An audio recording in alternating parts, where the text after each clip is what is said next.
Hello साथियों, नमस्कार। कैसे हैं आप सभी? आई होप आप सभी बहुत अच्छे होंगे और अपनी पढ़ाई लिखाई का कार्य बहुत ही अच्छे से कर रहे होंगे। साथियों, आज हम सब साइंस का एक महत्वपूर्ण टॉपिक पढ़ने जा रहे हैं, जिसे हम रोज़मर्रा की ज़िंदगी में इस्तेमाल करते हैं।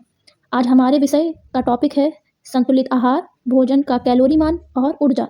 इससे पहले हम न्यूट्रिशन का पहला चैप्टर पढ़ चुके हैं, जिसको हमने भोजन एवं पोषण के रूप में पढ़ा था। अब हम संतुलित आहार, जिसे हम इंग्लिश में बैलेंस डाइट कहते हैं, कैलोरी मान और ऊर्जा को पढ़ेंगे। चलिए शुरू करते हैं पूरी एकाग्रता और सकारात्मक ऊर्जा के साथ। संतुलित आहार। संतुलित आहार विभिन्न खाद्य पदार्थ के मिश्रण से निर्मित वह आहार जो शरीर को सभी पौष्टिक तत्व उसकी न्यूनतम शारीरिक आवश्यकता के अनुपात में प्रदान करता है, संतुलित आहार कहलाता है। संतुलित आहार मनुष्य की पोषण संबंधी समस्त आवश्यकताओं की पूर्ति करता है। यह भोजन शरीर की आवश्यकता अनुसार सभी पोषक तत्वों को पर्याप्त मात्रा में प्रदान करता है। तो हम संतुलित आहार किसको कहते हैं? ऐसा आहार जो हमारे शरीर की जो मूलभूत आवश्यकताएं हैं उनको प्रदान करता हो, उसे हम संतुलित आहार कहते हैं। संतुलित आहार के घटक, जैसा कि इसमें फिगर में दिखाया जा रहा है, भोजन के घटक। भोजन के घटक में क्या क्या होता है? हम भोजन में क्या क्या लेते हैं? कार्बोहाइड्रेट लेते हैं, प्रोटीन लेते हैं, विटामिन लेते हैं, वसा लेते हैं, फाइबर लेते हैं, खनिज लेते हैं, जल लेते हैं। तो संतुलित आहार ऐसे भी परिभाषित किया जा सकता है।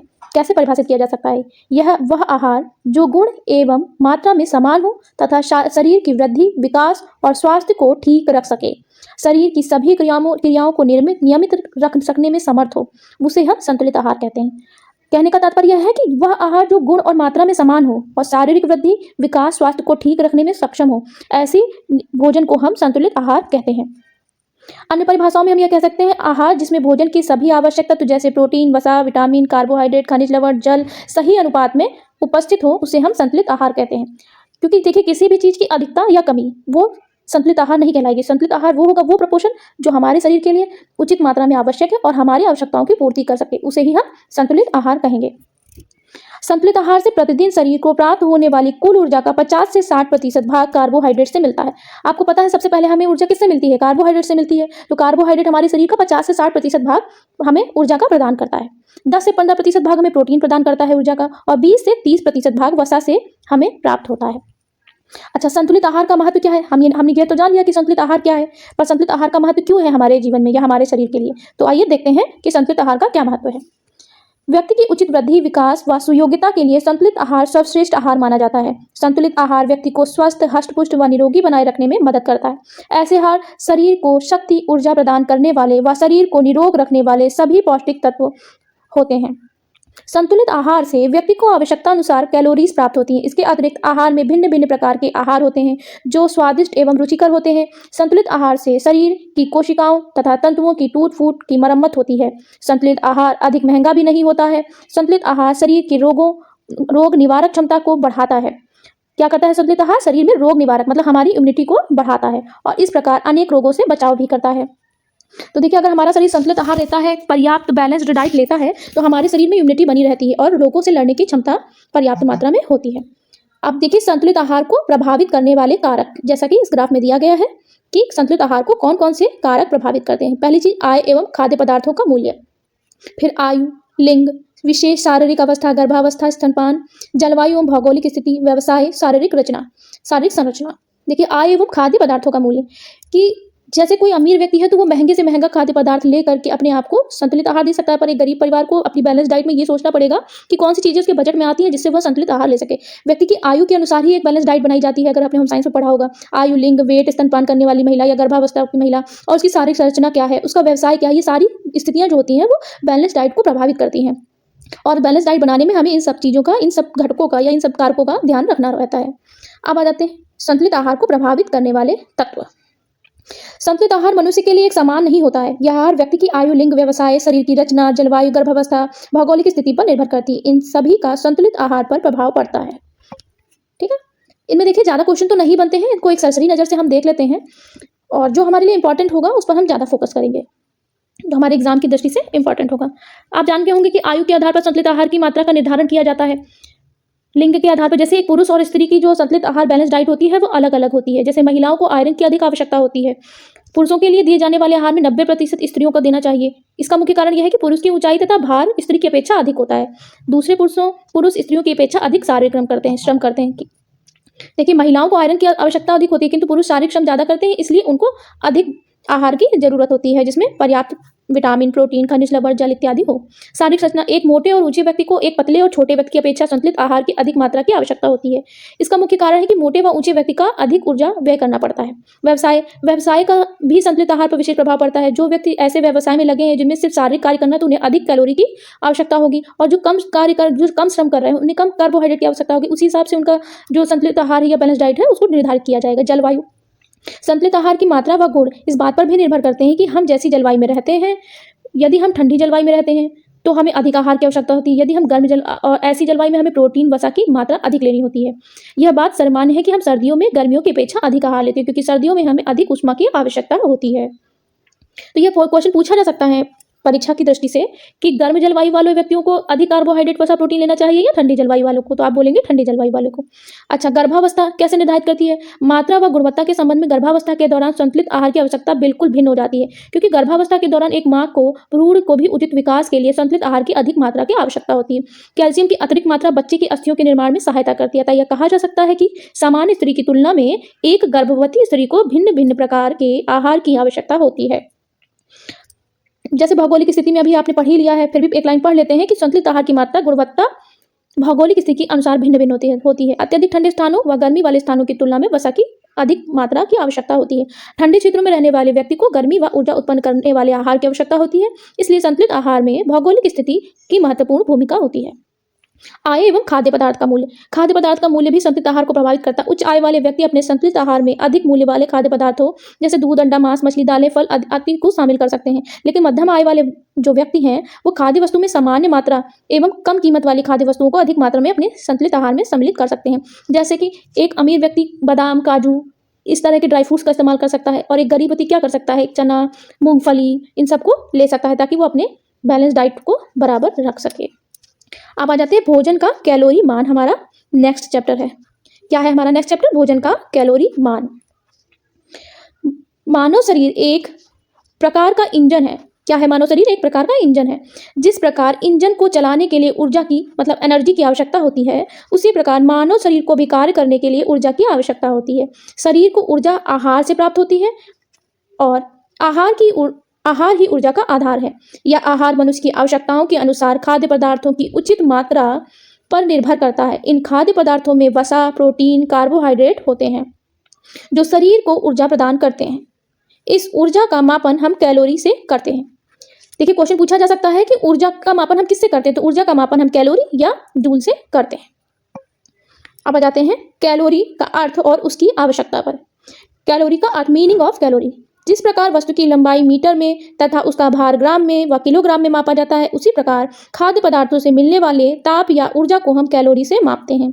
अतः कैलोरी ताप ऊर्जा की वह इकाई है जो 1 ग्राम पानी के तापमान को 1 डिग्री सेल्सियस बढ़ा देती है। भोजन के तत्वों की 1 ग्राम मात्रा शरीर में जलने के बाद निम्नलिखित कैलोरी उत्पन्न करती है। जैसे कि 1 gram protein 4 calorie. LT grade में इस तरह के क्वेश्चन आए थे। 1 ग्राम कार्बोहाइड्रेट 4 किलो कैलोरी ऊर्जा उत्पन्न करता है। 1 ग्राम वसा, यह क्वेश्चन आया था, 1 ग्राम वसा वाला 9 किलो कैलोरी ऊर्जा प्रदान करते हैं।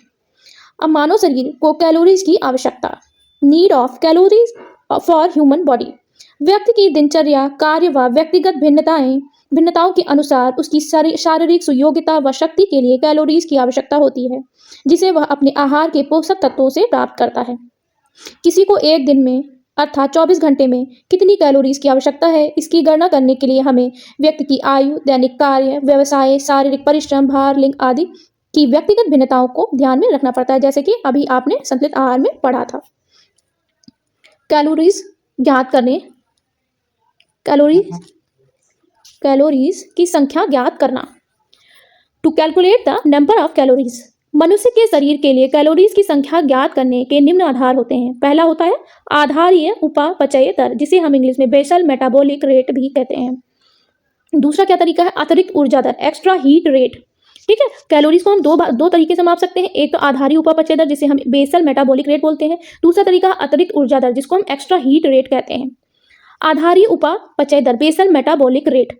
आधारीय उपापचय दर BMR के नाम से भी हम इसे जानते हैं। BMR व्यक्ति कि वह सामान्य ऊर्जा होती है जो उसके आराम की स्थिति में शरीर के अंगों द्वारा स्वचालित रूप से कार्य करने में आहार के उपापचय मेटाबॉलिज्म के लिए खर्च होती है। किसी व्यक्ति के लिए कैलोरी की संख्या ज्ञात करने के लिए न्यूनतम सूत्र का प्रयोग किया जाता है। तो हम कैलोरी को ज्ञात करने के लिए किस सूत्र का प्रयोग करते हैं उसको देखते हैं। कैलोरी बराबर शरीर का भार किलोग्राम में गुणे एक दिन मतलब 24 घंटे गुणे 1 कैलोरी। यह सूत्र लगाकर हम कैलोरी की संख्या ज्ञात कर सकते हैं। पुरुषों का आधारी उपापचय दर स्त्रियों से अधिक होता है। जैसे क्वेश्चन पूछ सकता है कि पुरुषों का बेसल मेटाबॉलिक रेट क्या होता है महिलाओं के अपेक्षा, तो आप कह सकते हैं पुरुषों का आधारी उपापचय दर बेसल मेटाबॉलिक रेट मतलब बीएमआर स्त्रियों से अधिक होता है और वृद्धावस्था में बीएमआर दर कम हो जाती है। क्यों कम हो जाती है? जाहिर सी बात है कि शरीर की गतिविधियां जो होती हैं धीरे धीरे कम होने लगती है और जितना हम कम काम करेंगे उतना ही हमें कम ऊर्जा की आवश्यकता होगी। अब आ जाते हैं उसके दूसरे तरीके पर, अतिरिक्त ऊर्जा दर, जिसको एक्स्ट्रा हीट रेट कहते हैं। सामान्य ऊर्जा दर के अलावा व्यक्ति की दिनचर्या व कार्यभार के अनुसार उसकी अतिरिक्त ऊर्जा की आवश्यकता होती है। सामान्यतः प्रतिदिन 8 घंटे कार्य करने के बाद व्यक्तिगत भिन्नता के आधार पर निम्नलिखित कैलोरीज की आवश्यकता होती है। देखिएगा, सामान्य व्यक्ति बराबर 70 कैलोरीज गुणे 8 घंटे बराबर 560 कैलोरीज। मतलब कि एक सामान्य व्यक्ति को 70 किलो कैलोरीज की आवश्यकता होती है 8 घंटे के लिए और उसका जब गुणा करेंगे 70 गुणे 8 घंटे का तो 560 कैलोरीज आएगा। हल्का परिश्रम करने वाले व्यक्ति को 100 कैलोरीज गुणे 8 घंटे मतलब 800 कैलोरीज। जैसे कि आप बुक में देख रहे होंगे, भारी परिश्रम करने वाला व्यक्ति जिसको 200 कैलोरीज की आवश्यकता है गुणे 8 घंटे, जिससे हमें 1600 कैलोरीज की ऊर्जा मिलेगी। कठोर परिश्रम करने वाले को 300 कैलोरीज गुणे 8 घंटे बराबर 2400 कैलोरीज। किसी व्यक्ति की प्रतिदिन कैलोरीज की आवश्यकता ज्ञात करने के लिए दो आधार अर्थात सामान्य ऊर्जा दर एवं अतिरिक्त ऊर्जा दर से प्राप्त दोनों संख्याओं का योग करना पड़ता है। क्या कह रहा है ये? कि कह रहा है कि किसी व्यक्ति की प्रतिदिन कैलोरीज की आवश्यकता ज्ञात करने के लिए दो आधार अर्थात सामान्य ऊर्जा दर और अतिरिक्त ऊर्जा दर से प्राप्त दोनों संख्याओं का योग करना पड़ता है।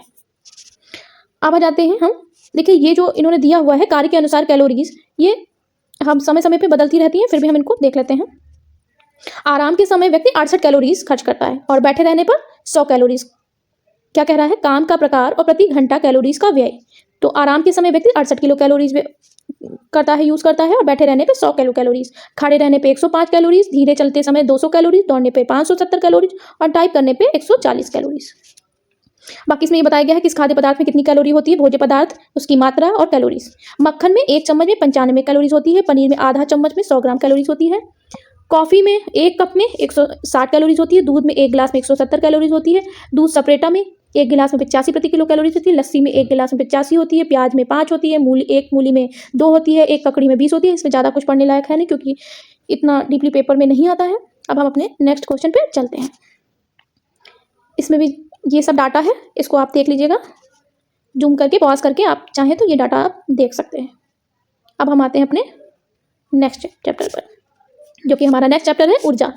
क्या है? ऊर्जा। ऊर्जा सुन के ऊर्जा आई या नहीं आप लोगों को? एनर्जी, जिसको हम क्या बोलते हैं? एनर्जी। कहते हैं ना कभी कभी यार इसके अंदर तो ऊर्जा ही नहीं है, एनर्जी ही नहीं है, और जिसकी सबको आवश्यकता है क्योंकि हर कार्य करने में, कोई भी कार्य करने में हमें ऊर्जा की या एनर्जी की आवश्यकता होती है। तो हम अपना टॉपिक स्टार्ट करते हैं, ऊर्जा। क्या टॉपिक है हमारा? ऊर्जा। तो चलिए आज हम ऊर्जा के बारे में पढ़ते हैं। प्रत्येक मनुष्य के शरीर में विभिन्न प्रकार की क्रियाएं होती रहती हैं और इन क्रियाओं को संपन्न करने के लिए ऊर्जा की आवश्यकता होती है, जो हमें भोजन ग्रहण करने से प्राप्त होती है। ऊर्जा हमें कहाँ से प्राप्त होती है? भोजन ग्रहण करने से। अब आपसे कोई पूछेगा तो आप बता सकते हैं ना, हालांकि ये कॉमन सेंस का क्वेश्चन है, फिर भी ऊर्जा हमें कहाँ से प्राप्त होती है? भोजन ग्रहण करने से। जैसे कि एक गाड़ी को क्या किसकी आवश्यकता होती है चलने के लिए? पेट्रोल की, डीजल की। उसी तरह हमारे शरीर को चलने के लिए किसकी आवश्यकता होती है? ऊर्जा की, भोजन की। ठीक है। भोजन से प्राप्त ऊर्जा मानव शरीर में यांत्रिक ऊर्जा में परिवर्तित हो जाती है। क्या होता है? भोजन से प्राप्त ऊर्जा मानव शरीर में यांत्रिक ऊर्जा में परिवर्तित हो जाती है। मानव शरीर में ऊर्जा कभी समाप्त नहीं होती है। देखिए कितनी अच्छी बात कही है कि मानव शरीर में ऊर्जा कभी समाप्त नहीं होती, क्योंकि अतिरिक्त ऊर्जा शरीर की पेशियों, यकृत, वसी ऊतकों में ग्लाइकोजन एवं वसा के रूप में संग्रहित रहती है, जो आवश्यकता पड़ने पर पुनः ग्लाइकोजन ऊर्जा के रूप में परिवर्तित होकर शक्ति प्रदान करती है। देखिए क्वेश्चन पूछा जा सकता है कि अतिरिक्त ऊर्जा हमारे शरीर में कहाँ पे सुरक्षित रहती है, यहाँ पे कहाँ पे सुरक्षित रहती है? तो आप क्या कहेंगे? अतिरिक्त ऊर्जा हमारे शरीर के पेशियों, यकृत और वसी ऊतकों में ग्लाइकोजन एवं वसा के रूप में संग्रहित रहती है, जो आवश्यकता पड़ने पर हमें ऊर्जा प्रदान करती है। तो अब आ जाते हैं ऊर्जा की परिभाषा पर। किस पर? कि ऊर्जा की परिभाषा क्या है। कार्य करने की क्षमता को हम क्या कहते हैं? ऊर्जा कहते हैं। क्या कहते हैं? कार्य करने की क्षमता को हम ऊर्जा कहते हैं। आपसे कोई पूछ ले कि ऊर्जा किसे कहते हैं, तो हम एक लाइन में बता सकते हैं कार्य करने की ऊर्जा को हम क्या कहते हैं? कार्य करने की क्षमता को हम क्या कहते हैं? ऊर्जा कहते हैं। ऊर्जा कार्य करने की क्षमता है। ऊर्जा क्या है? कार्य करने की क्षमता है, जिससे शरीर की पेशियां क्रियाशील रहती हैं तथा शरीर द्वारा कार्य संपन्न करती हैं। तो अब आपको परिभाषा भली भांति समझ में आ गई होगी कि कार्य करने की क्षमता को हम ऊर्जा कहते हैं, और ऊर्जा कार्य करने की क्षमता है जिससे शरीर की पेशियां क्रियाशील रहती हैं और शरीर द्वारा कार्य संपन्न होता है। ऊर्जा एवं भोजन का संबंध। अब हम किस पे आ जाते हैं? ऊर्जा और भोजन का क्या संबंध है। ठीक है, भोजन के मुख्य 3 घटक होते हैं जो शरीर को ऊष्मा प्रदान करते हैं। भोजन के कितने घटक होते हैं? 3 घटक होते हैं, कार्बोहाइड्रेट, वसा और प्रोटीन। क्या होता है? कार्बोहाइड्रेट, वसा, प्रोटीन। इन्हीं के पाचन, शोषण तथा चयापचय के पश्चात कोशिकाओं में ऊर्जा उत्पन्न होती है। यही उत्पन्न ऊर्जा शरीर को सभी कार्य करने की शक्ति देती है। भोज्य तत्व CHO प्रोटीन फैट में मुख्य C+H+O+N की उपस्थिति होती है, मतलब कार्बन, हाइड्रोजन, ऑक्सीजन, नाइट्रोजन। इन पदार्थों की जलनशीलता के कारण कार्बन व हाइड्रोजन है ऑक्सीकरण की प्रक्रिया में यह CO2 तथा H2O में परिवर्तित हो जाता है। अब देख लेते हैं कार्बोज। कार्बोज का जब ऑक्सीकरण होता है तो CO2 + H2O + ऊर्जा, मतलब CO2 और H2O ऊर्जा में बदल जाता है। वसा ऑक्सीकरण की प्रक्रिया में CO2 + H2O + ऊर्जा में बदल जाता है। प्रोटीन का ऑक्सीकरण जब होता है तो CO2 + H2O यूरिया + ऊर्जा में बदल जाता है। अब आ जाते हैं ऊर्जा के प्रमुख कार्य पर। नंबर 1 होता है ऐच्छिक कार्य को करना, नंबर 2 होता है अनैच्छिक कार्य को करना, नंबर 3 होता है शरीर का ताप स्थिर रखना, नंबर 4 होता है पाचन, अवशोषण आदि क्रियाओं में सहायता देना। देखिए, ऐच्छिक कार्य और अनैच्छिक कार्य क्या होते हैं, इसको आप कमेंट में जरूर बताइएगा। ऊर्जा का मापन, ये आपका होमवर्क है। क्या होमवर्क है आपका? कि ऊर्जा के जो प्रमुख कार्य में ऐच्छिक कार्य को करना और अनैच्छिक कार्य को करना, ये कौन कौन से कार्य हैं, इसको आप कमेंट में जरूर बताइएगा। ऊर्जा का मापन, ऊर्जा का मापन किलो कैलोरी में होता है। तो ऊर्जा को हम किससे मापते हैं? किलो कैलोरी में मापते हैं। ऊर्जा की किलो कैलोरी को उसकी ऊष्मा ऊर्जा मात्रा के संबंध में परिभाषित किया जाता है। अब आ जाते हैं प्रत्यक्ष कैलोरी मेट्री। यह शरीर में उत्पन्न ऊर्जा की गणना करते हैं। इसे प्रत्यक्ष कैलोरीमेट्री, इसके अंतर्गत मुख्यतः 2 उपकरण का प्रयोग किया जाता है। प्रत्यक्ष कैलोरीमेट्री में किसका प्रयोग किया जाता है? बॉम्ब कैलोरीमीटर और वाटर कैलोरीमेट्री में। तो अप्रत्यक्ष कैलोरीमेट्री मीट्री में क्या हम देखते हैं? इस विधि में शरीर द्वारा शोषित ऑक्सीजन और निष्कासित CO2 की मात्रा ज्ञात करके ऊर्जा की गणना करते हैं। इसके अंतर्गत प्रयोग होने वाले उपकरण कौन कौन से हैं अप्रत्यक्ष कैलोरीमेट्री में? नंबर 1 है बेंडिक्ट ऑक्सी कैलोरीमीटर, दूसरा क्या है? बेंडिक्ट रोथ स्पाइरोमीटर, नंबर 3 क्या है? डॉगलस बैग, नंबर 4 क्या है? मैक्स प्लैंक रेस्पाइरोमीटर, नंबर नेक्स्ट क्या है? बड़ा टिपिकल नेम है भाई, कोफ्रेंडनाई माइकलिस रेस्पाइरोमीटर। बड़े टिपिकल भाई साइंस में नाम होते हैं, कभी कभी उनको फ्लो में ना पढ़ पाओ तो बड़ा अजीब लगता है। भोज्य पदार्थ की ऊर्जा मूल्य का निर्धारण ऑक्सी कैलोरीमीटर और बेंडिक्ट ऑक्सी कैलोरीमीटर, और नंबर 2 बॉम्ब कैलोरीमीटर। भोज्य पदार्थों की ऊर्जा का मूल्य का निर्धारण हम 2 तरीकों से करते हैं, पहला है ऑक्सी कैलोरीमीटर, दूसरा है बॉम्ब कैलोरीमीटर। अब आ जाते हैं भोज्य पदार्थ के कैलोरी मूल्य को प्रभावित करने के कारक क्या क्या है। तो पहला कारक क्या है? जिन भोज्य पदार्थ में पानी की मात्रा जितनी अधिक होगी उनका कैलोरी मूल्य कम होगा।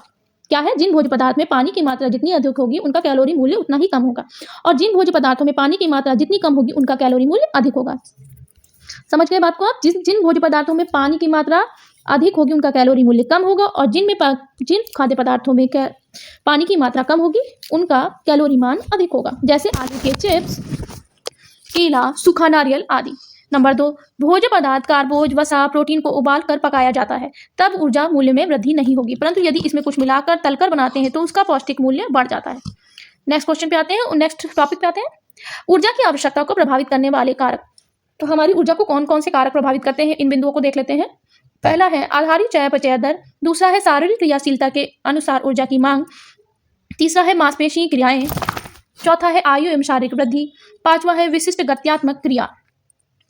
अब हम देख लेते हैं father of nutrition, father of metabolism किसको कहते हैं? एंटोनी लेवाइजर को। ये क्वेश्चन पूछा जा सकता है, फादर ऑफ न्यूट्रिशन और फादर ऑफ मेटाबॉलिज्म किसको कहते हैं? तो आप कहेंगे एंटोनी लेवाइजर को।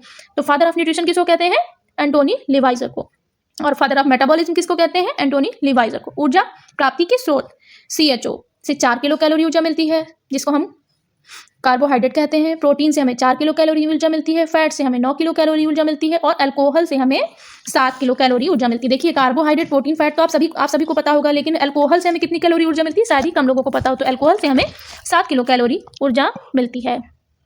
अब आ जाते हैं ऊर्जा के अध्ययन का संक्षिप्त परिचय पर। लेवाइजर ने 1793 से 94 में पहली बार शरीर चयापचय की प्रक्रिया को स्पष्ट किया। उन्हें पोषण विज्ञान का मार्गदृष्टा भी कहा जाता है। 1842 में लोविंग ने प्रकाशित किया कि शरीर में जलने वाले कार्बोहाइड्रेट व प्रोटीन थे।